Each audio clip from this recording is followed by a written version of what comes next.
Essa videoaula tem por objetivo apresentar o texto Ensino de Matemática através da resolução de problemas, alguns aspectos orientadores para a prática docente.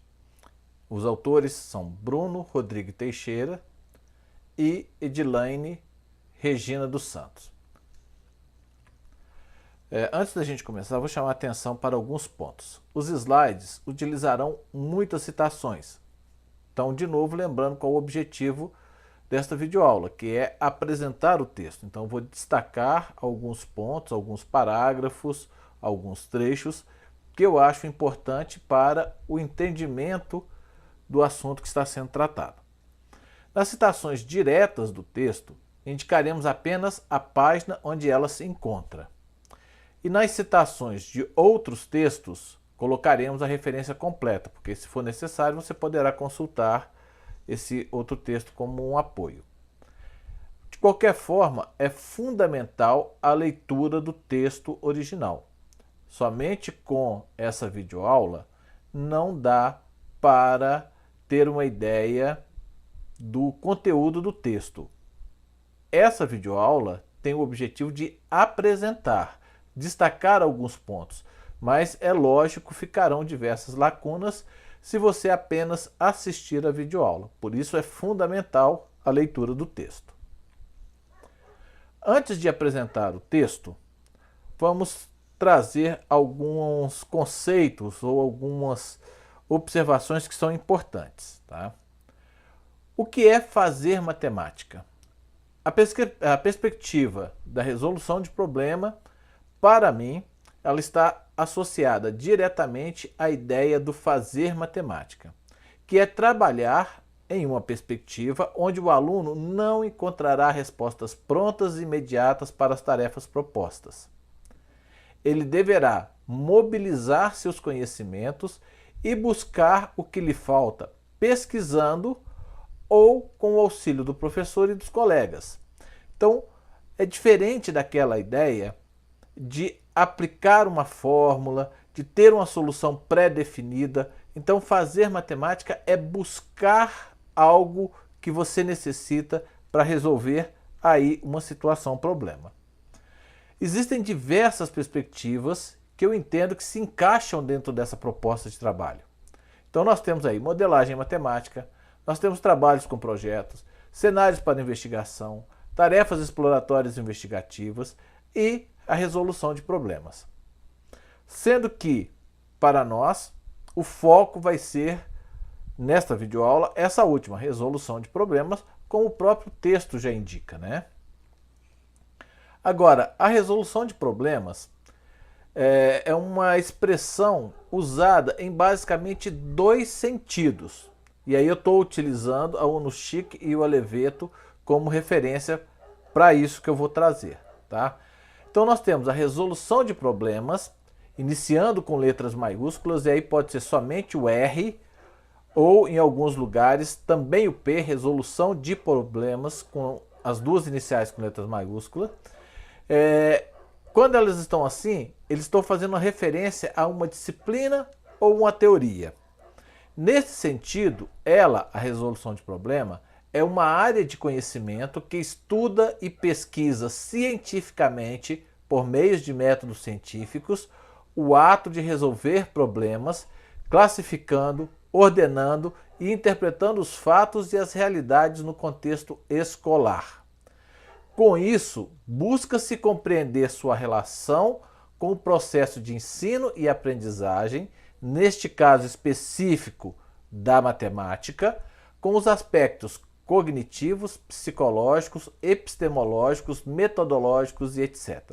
Então veja, a resolução de problema com R maiúsculo ou com R e P maiúsculos diz respeito a uma disciplina ou uma teoria. Então não vai ser somente o resolver o problema, mas toda a relação, todo o contexto que existe quando se propõe resolver um problema. Então é muito mais do que apenas resolver o problema, é ver como que o aluno relaciona isso com o seu aspecto de aprendizagem, o professor relaciona isso com o seu aspecto de ensino. Então é algo amplo que nos permite estudar o ato de resolver problema. E um segundo sentido é a resolução de problemas iniciando com letras minúsculas. Então, neste caso, eu estou me referindo ao ato de resolver problemas. Apesar de mais genérica, ainda mantém a ideia do fazer matemática, dependendo do problema e da postura do professor. Por que eu quis trazer essa distinção entre resolução de problemas, como uma disciplina ou uma teoria, e a resolução de problemas como o ato de resolver problemas? Porque muitos livros estudam ou apresentam a resolução de problemas como o ato de resolver um problema. Enquanto que artigos científicos vão trazer muito a resolução de problemas como uma disciplina ou uma teoria.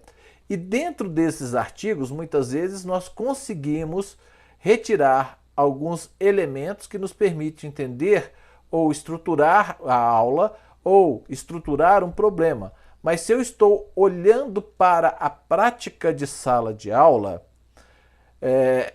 procurando uma maneira de organizar, de olhar para o problema como um elemento ou um objeto que eu vou utilizar para ensinar matemática, às vezes torna-se um pouco confuso. Então, essa distinção, eu entendo que ela é importante nesse início, porque quando nós vamos trabalhar com a resolução de problemas, às vezes nós estamos lendo um texto que diz respeito à disciplina ou à organização da parte epistemológica, da parte metodológica, tentando encontrar nesse texto elementos do ato de resolver o problema ou dicas de como estruturar a minha aula, e às vezes eu não vou encontrar de uma maneira tão explícita essas informações. Então, estou fazendo essa distinção, destacando que nesse texto, ora, nós temos situações que diz respeito à disciplina ou à teoria, mas ele tem um viés muito prático para ajudar o professor a estruturar a sua aula a partir da resolução de problema como o ato de resolver problemas. Tá? Então, vamos continuar.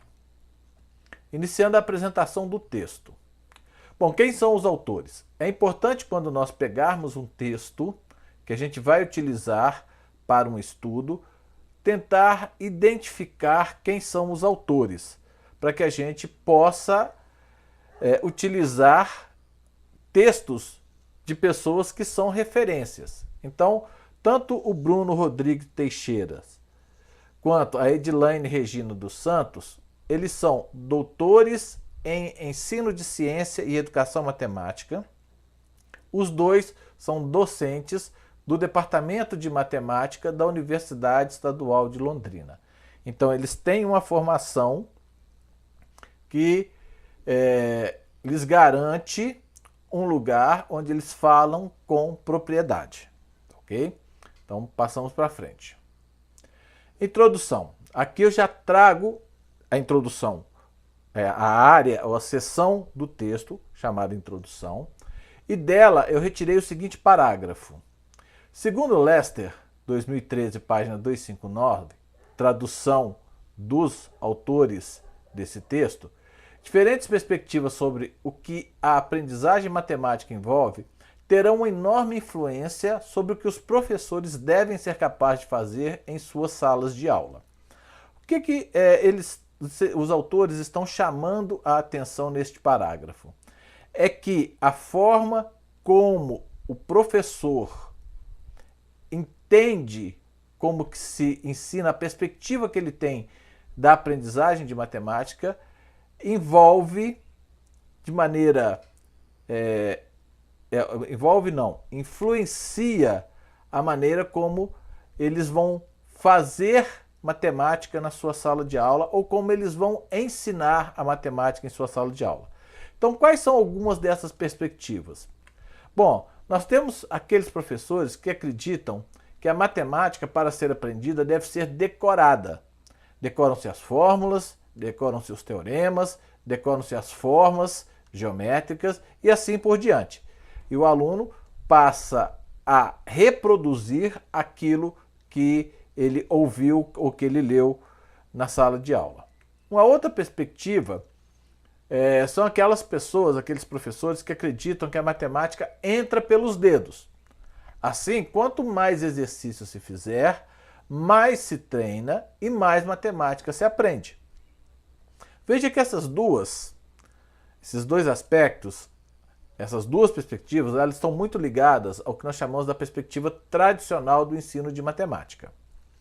E nós temos aí uma terceira perspectiva, que são daqueles professores que acreditam que a matemática, é melhor aprendida quando o aluno se envolve em um processo onde fórmulas, conceitos e outros entes matemáticos emergem do contexto em que eles estão. Então aqui não mais se decora, mas se entende ou se utiliza ou lança-se mão do conhecimento que já existe, busca-se novos conhecimentos e aí passamos a fazer matemática em sala de aula, porque ela deixa de ser algo que é reproduzida para ser mobilizada e construída. Então é essa perspectiva que os autores adotam nesse texto. Tá? Então vejamos que, dependendo da forma como o professor entende que a matemática deve ser ensinada, ele vai adotar uma metodologia em sala de aula, ok? Essa última, como eu destaquei, é o que nós entendemos por fazer matemática. E aí, lembrando os slides anteriores, a gente quer encaixar, né, nós vamos encaixar a resolução de problemas dentro dessa perspectiva de fazer matemática. Ainda na introdução, baseando-se em Prado e Oliveto, os autores do texto destacam que existem 3 concepções de ensino baseadas em resolução de problemas. Então, no slide anterior nós falamos de perspectivas que os professores têm sobre o ensino de matemática. Então, destacamos que, daquelas 3, o que nos interessa é aquela relacionada ao fazer matemática usando a resolução de problemas. Então, quando a gente vai ensinar matemática baseada em resolução de problemas, existem também 3 perspectivas. Primeiro, ensinar sobre resolução de problemas. Aqui, nesse viés, nessa perspectiva, o principal representante é o Jorge Polya. Segundo o Polya, a resolução de um problema exige 4 etapas, ou seja, para que eu consiga resolver um problema, eu tenho que compreender a tarefa ou problema, a concepção de um plano que leve à meta pretendida. Então eu tenho um problema, eu tenho que resolver esse problema. Eu vou estruturar ou conceber um plano que vai resolver aquele problema.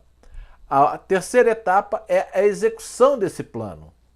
Então eu imaginei uma solução possível, eu vou trabalhar em cima desse plano.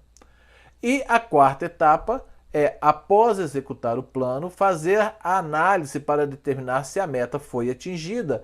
E o Polya ainda fala que nessa etapa a gente faz o registro, a escrita com a formalização matemática que foi utilizada na solução do problema.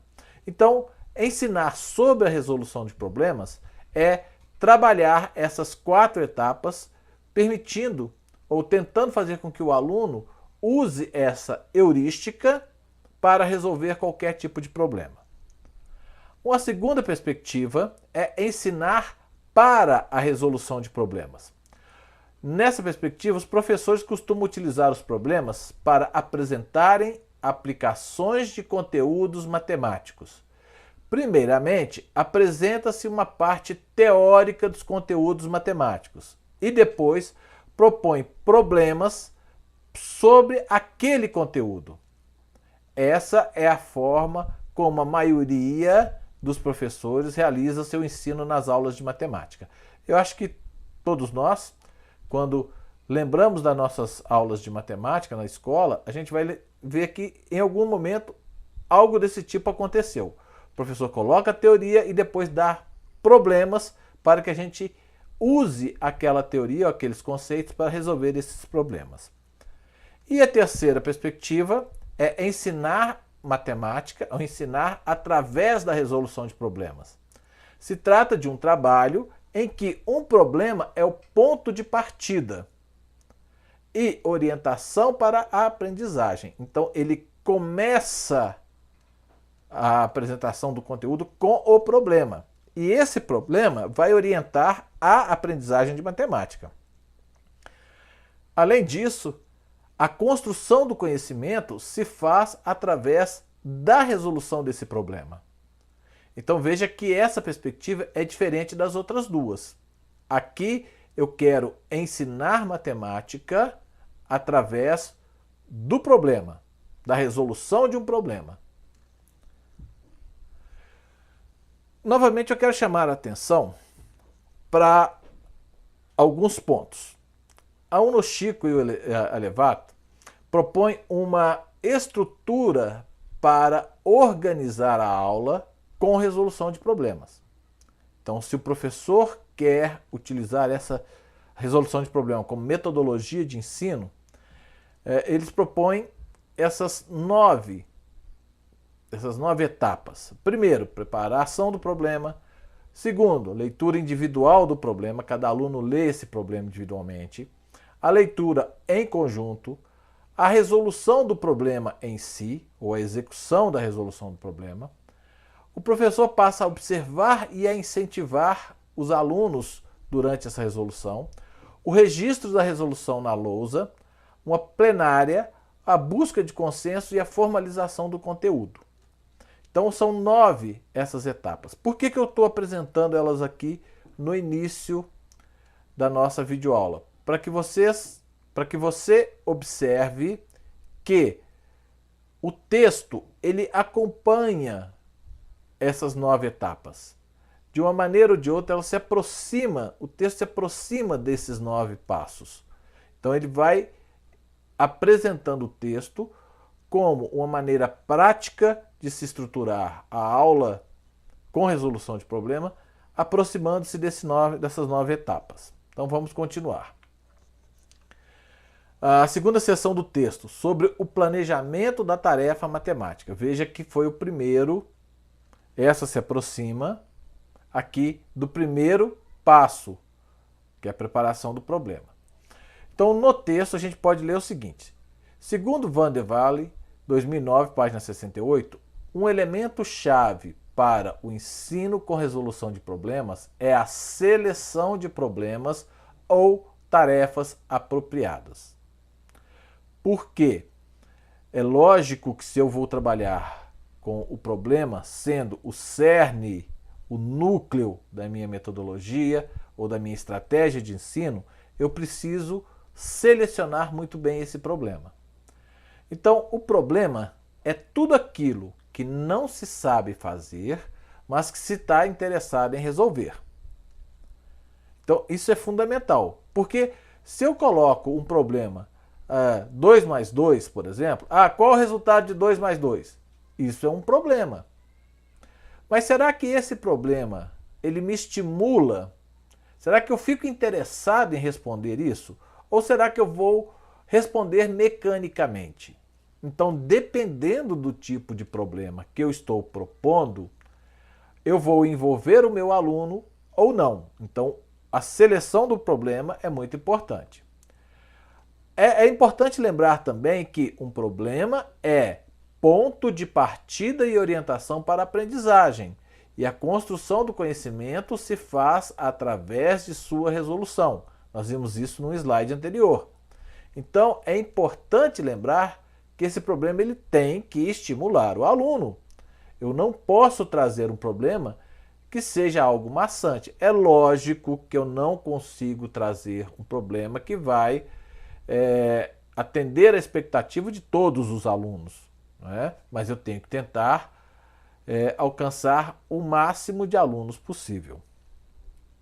O problema proposto deve envolver o aluno, deve estimular a querer resolver o problema. Então, não adianta eu propor algo que não estimule o aluno.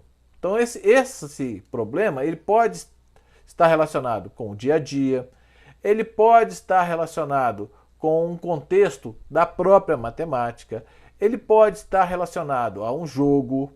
Então, eu posso ter uma situação, problema, que esteja em diversos contextos, mas o importante é que ela envolva, estimule o meu aluno. A referência matemática deve ser o conteúdo a ser trabalhado. Então, eu quero trabalhar área. Então, eu vou buscar um problema que possa estimular o meu aluno a querer resolvê-lo, mas que o conteúdo matemático seja relacionado à área. Então, o que orienta ou a referência para a seleção do problema é o conteúdo que eu quero trabalhar na minha sala de aula. Um outro trecho do texto, lá na página 54, a gente encontra o seguinte: ainda em relação ao planejamento da tarefa, após a seleção do problema, o professor pode trabalhar na antecipação de possíveis resoluções dos alunos. Larson e Rive, baseando-se em Stein, enfatizam que essa ação de antecipar pode auxiliar o professor durante a aula na condução do discurso com a turma.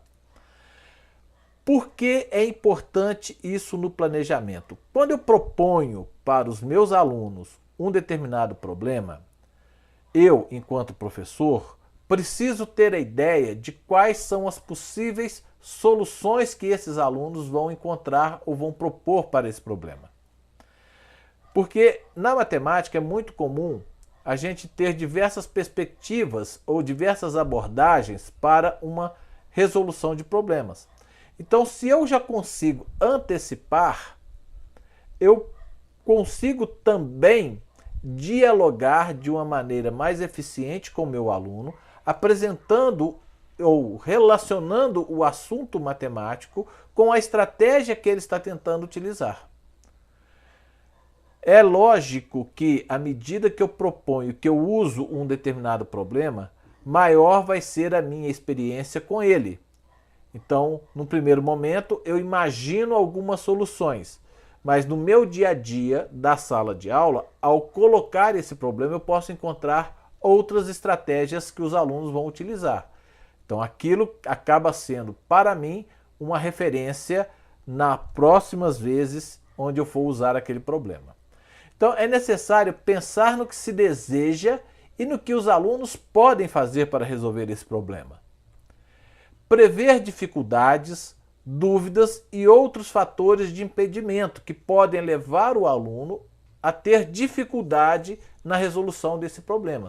E aí eu posso já antecipar algumas dicas que eu posso dar para que esses alunos se desenrolem nessa resolução. Procurar diversas estratégias de solução. Então eu posso imaginar quais são as estratégias que esses alunos vão utilizar. Registrar as soluções encontradas pelos alunos e não pensadas, para que em uma outra proposta do problema eu possa já ter dicas ou ter orientações que levem o aluno a aproveitar também de uma maneira mais efetiva essa resolução. E prever estratégias de condução. Ou seja, se eu estou na sala de aula, muitas vezes eu sou pego de surpresa, eu não consigo fazer uma pergunta que oriente o aluno, dar uma dica. Então é importante essa preparação, pois ela vai me ajudar a preparar dicas, perguntas, orientações, articulações entre os próprios alunos, articulações com conteúdos que eu já trabalhei na sala de aula e assim fazer com que os alunos percebam relações matemáticas, estratégias que ajudem a resolver aquele problema. Então veja a importância do planejamento da tarefa. Então não é apenas trazer o problema em si, mas tentar prever, fazer antecipações das resoluções que os alunos podem fazer em sala de aula. É lógico que aqui, quanto mais experiência eu tenha como professor, maior vai ser a minha facilidade, não é verdade? Então, se eu conheço mais aquela turma, os meus alunos, maior vai ser também a minha facilidade em fazer essa antecipação. Num outro trecho, na página 56 e 57, eu estou destacando o seguinte texto. Para o início do trabalho em sala de aula, é importante que o professor, primeiramente, explicite aos alunos a dinâmica da aula, a fim de que eles tenham clareza a respeito do que será realizado, o modo que serão organizados para esse trabalho, o que se espera deles, né, dos alunos, o que podem esperar do professor e como e em que momento o conteúdo matemático será abordado. Isso daqui chama a nossa atenção para colocar o aluno preparado para uma aula de resolução de problema. Como nós sabemos, ainda é muito grande o uso da aula tradicional de matemática. Então, em alguns momentos, quando se vai mudar o estilo de aula, é importante avisar os alunos. Falar, olha, aqui eu vou propor um problema, nós vamos trabalhar da seguinte forma, vamos trabalhar em dupla, em grupos de 3, de 4, de 5, nós vamos usar um jogo, Então, mostrar para os alunos, antes de entrar com a tarefa, como será a nossa aula. Sobre a condução da aula. Até agora, nós falamos sobre a preparação. Então, agora nós já entramos na condução da aula. Então, veja, aqui no slide anterior, eu estou iniciando a condução da aula, apresentando como é a resolução de problema enquanto estratégia de ensino. Agora, eu já vou um pouco mais à frente. Eu já expliquei para os meus alunos como será a aula e vou falar agora sobre o problema. Em seguida, o professor apresenta aos alunos, em seguida a quê? Aquela preparação de apresentar para os alunos como será a aula usando resolução de problemas.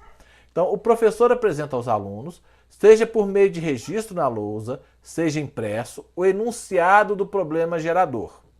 Após isso, segundo Alevato e Onischik, solicita aos alunos que façam a sua leitura individualmente, tendo possibilidade de refletir, de colocar-se em contato com a linguagem matemática e desenvolver a sua própria compreensão do problema proposto. Realizada essa leitura, o professor então pede aos alunos que se reúnam em pequenos grupos e façam nova leitura e discussão do enunciado do problema. Então, o que o texto chama atenção nesse trecho é que é fundamental que o aluno entenda o problema, que ele não tenha dúvida sobre o que ele tem que resolver, ou qual é o problema, quais são as variáveis que ele já pode ter no enunciado do problema. Então, aqui há uma preocupação de relacionar o individual e o coletivo. Quando o aluno faz a leitura individual e depois uma outra leitura junto, em conjunto. A reflexão individual e a interação em grupo, para que não haja dúvida sobre o entendimento do problema. Os grupos podem ter de 2 até 4 alunos. Isso é orientação, né? Porém, o professor deverá avaliar as condições de sua sala de aula. Será que dá para trabalhar com 5 alunos? Os alunos dessa turma já estão acostumados a trabalhar com resolução de problemas? Se sim, provavelmente ele terá mais facilidade na condução da execução da tarefa. Então, o professor pode organizar, por exemplo, com 6 alunos. Ah, mas a minha turma é muito agitada, a minha turma os alunos se dispersam muito facilmente. Então, quem sabe trabalhar com um número menor de alunos seja mais fácil. Então, é importante o professor conhecer a turma para que ele consiga também organizar a sua sala de aula para resolução de problemas. Sugere-se a formação heterogênea do grupo. Então, não é pegar aqueles alunos que têm mais facilidade e formar um grupo. Aqueles alunos que têm mais dificuldade, formar outro grupo. Dentro da sala de aula, nós vamos encontrar alunos que têm facilidade em argumentar, outros têm facilidade em explicar oralmente, outros têm facilidade de formalizar aquilo que ele está estudando, outros já têm facilidade de escrever. Então, alguns têm dificuldade em álgebra. Então, a gente tentar criar um grupo que ele seja heterogêneo para que todos os alunos que pertençam a esse grupo consigam interagir e produzir. Essa que é a ideia. Ainda sobre a condução da aula. Com os alunos já organizados em grupos e com a leitura do problema finalizada, o professor precisa verificar se o enunciado foi compreendido pelos alunos. Segundo Van der Walle, essa ação não é opcional. Você sempre deve estar seguro de que os alunos compreenderam o problema antes de deixá-los trabalhar. Então aqui a gente tem um destaque, né, da importância do aluno entender o enunciado do problema. Para isso, o autor sugere que o professor se atente, por exemplo, para o caso de o vocabulário ter sido mal compreendido. Além disso, indica que também é útil verificar se os alunos podem explicar o que o problema está perguntando. Fazer os estudantes recontarem o problema em suas próprias palavras lhes obrigam a pensar exatamente sobre o que o problema está perguntando. Veja que estratégia legal, né? Depois que todo mundo leu individualmente, que fez a leitura em grupo, que foi explicado, pedir para que os alunos expliquem com suas palavras o que o problema está pedindo. Né? Tomando cuidado de não usar palavras que, para aquele nível de escolaridade dos alunos, pode ser um problema para o entendimento. Então, usar palavras que os alunos já conheçam. Enquanto eles, os alunos, resolvem o problema, é importante que o professor gerencie o tempo, acompanhe o trabalho dos alunos e realize ações como as seguintes. Então veja, a postura do professor em sala de aula, mesmo depois de selecionar um problema que a gente acha que é correto, que esteja a turma preparada, tudo, não é somente dar o problema e esperar que os alunos resolvam. É necessário acompanhar. Então, a sugestão do texto é: escute ativamente os seus estudantes, ocupe esse tempo, enquanto os alunos estão resolvendo o problema ou discutindo, em descobrir como os diferentes alunos estão pensando, que ideias estão usando e como estão abordando o problema. Esse é o momento para observação e avaliação, e não para transmissão ou informação. Enquanto os alunos resolvem, o professor deve ficar andando pela sala, olhando o que cada grupo está fazendo e como está fazendo. Como que está havendo as discussões. Qual estratégia que aquele grupo está adotando. Cuidadosamente, ofereça sugestões adequadas, mas apenas sugestões baseadas nas ideias dos estudantes e nos seus modos de pensamento. Tenha muito cuidado para não sugerir que você detém um método correto de resolver o problema. É muito comum, quando a gente dá um problema, o aluno pedir a dica de como ele vai resolver. Então, é importante que o professor saiba dosar isso daí, tá? As dicas, as orientações, para que o aluno não fique esperando que, novamente, o professor dê a fórmula final para resolver o problema, ou o jeito certo de fazer aquele problema. Forneça atividades adequadas aos alunos que terminarem mais rápido. É lógico que um grupo pode terminar antes do outro. Já tenha na manga algo que faça com que aquele grupo continue trabalhando, né? Uma das coisas que é interessante é usar as questões pedagógicas, né? Por que você acha que isso está correto? Né? Por que você seguiu esse caminho e não o outro? Então, essas perguntas fazem com que o aluno pare e pense, reflita sobre a sua estratégia. Esse trecho aqui, para mim, é chave, né? Ao ensinar matemática através da resolução de problemas, um dos dilemas mais desconcertantes é o quanto dizer aos alunos. Por um lado, dizer reduz a reflexão deles. Quer dizer, quanto mais informação eu dou, menos os alunos vão pensar. Não é? Quanto mais dicas eu dou, mais se aproximar da solução eu estou fazendo com que o aluno caminhe. Porém, é importante, né, dosar isso daí. Né? Principalmente quando a gente está trabalhando com alunos mais novos, né? Porque às vezes para nós é tão óbvio a solução que a gente acaba dando quase que a solução de uma vez. Né? Então, continuando o texto. Por outro lado, dizer muito pouco algumas vezes pode resultar em tropeços e desperdiçar um tempo precioso das aulas. Ou eu acrescentaria aqui ainda que é fazer com que o aluno perca o interesse. Então, se o aluno está indo e não está conseguindo chegar ou encontrar uma solução, e a gente não dá uma dica para ajudá-lo, esse aluno pode perder o interesse. Ah, isso aqui está muito difícil, eu não vou dar conta. Então, isso é um dilema, que a gente só vai conseguir entender ou ter uma familiaridade maior à medida que nós utilizamos a resolução de problemas em sala de aula. Outro trecho que eu acho importante também destacar. No ensino através da resolução de problemas, a condução do discurso matemático. O que é o discurso matemático? É aquela conversa onde os elementos matemáticos estão aparecendo. Então não é falar termos genéricos. Nosso objetivo é trabalhar a linguagem matemática com o nosso aluno. Então, no discurso matemático em sala de aula, esses elementos têm que aparecer. Né?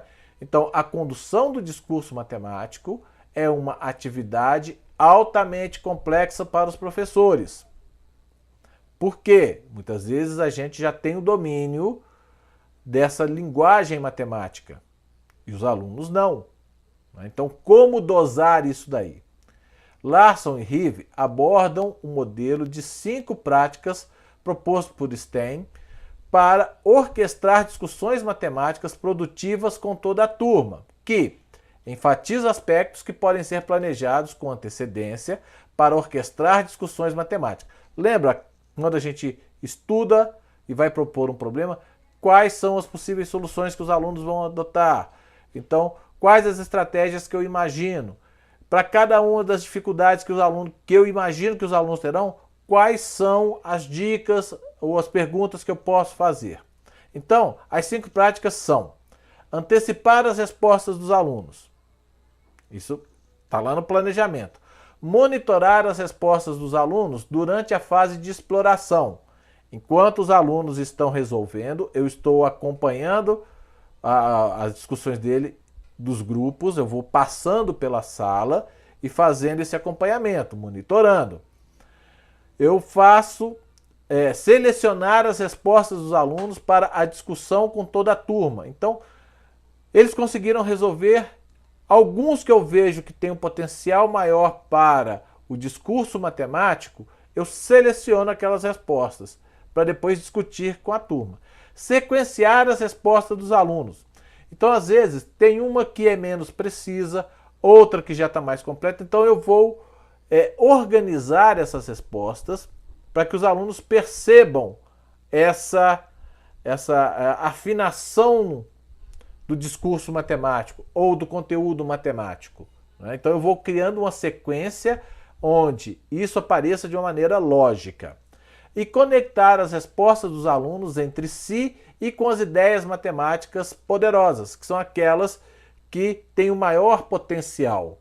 Então, eu faço uma conexão. Muitas vezes os alunos conseguem enxergar a sua solução, mas eles não conseguem enxergar a solução do grupo A relacionada com a solução do grupo B. Porque às vezes eles adotaram uma mesma estratégia, mas estão apresentando de maneira diferente.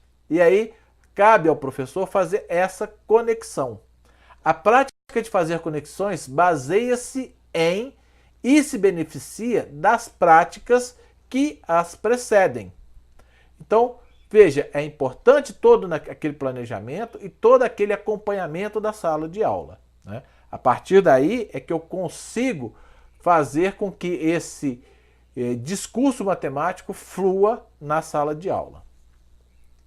Larson e Rive apresentam sugestões para selecionar, sequenciar e conectar as resoluções para um problema, a fim de criar o máximo de oportunidades para conectar as soluções dos alunos e assim facilitar discussões matemáticas eficazes que tanto se baseiam em suas ideias quanto desenvolvem ideias matemáticas importantes.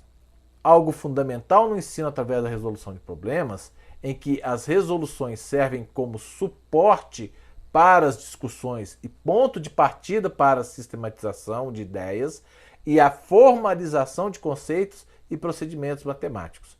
Então veja, lembra lá atrás, a resolução de problemas aqui, ela se aproxima do fazer matemática. Então não é para o aluno reproduzir o que o professor quer, mas que ele, o aluno, veja sentido naquele conteúdo matemático que ele está estudando, que ele está ali usando, mobilizando para resolver aquele problema.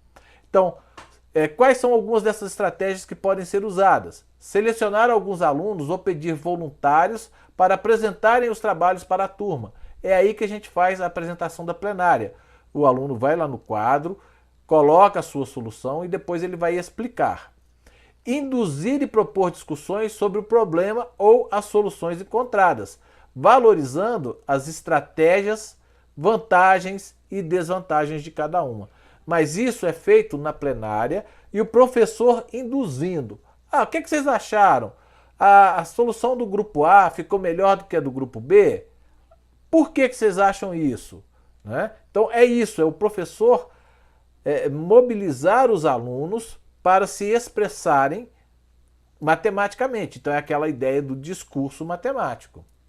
Valorizar a apresentação dos alunos. É mostrar para os alunos que quando eles vão apresentar algo para o colega ou para alguém, é preciso que ele organize a sua apresentação. Não é trazer qualquer coisa, não é? É um momento importante onde ele está compartilhando as suas ideias com outras pessoas.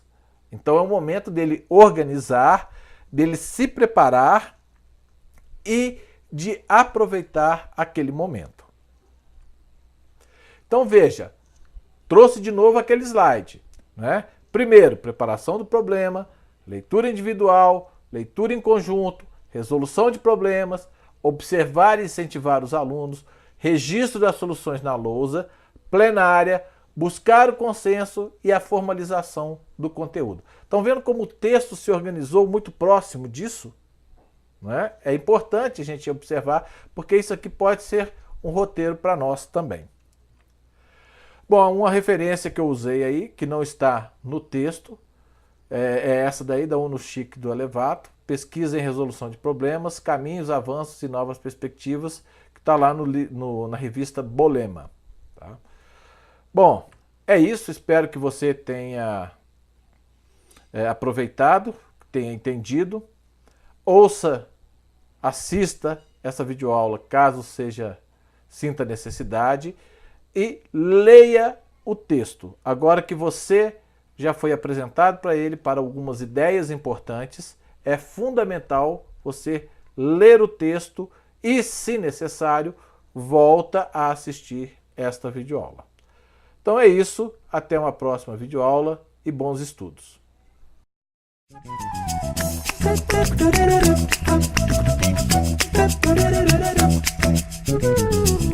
Thank you.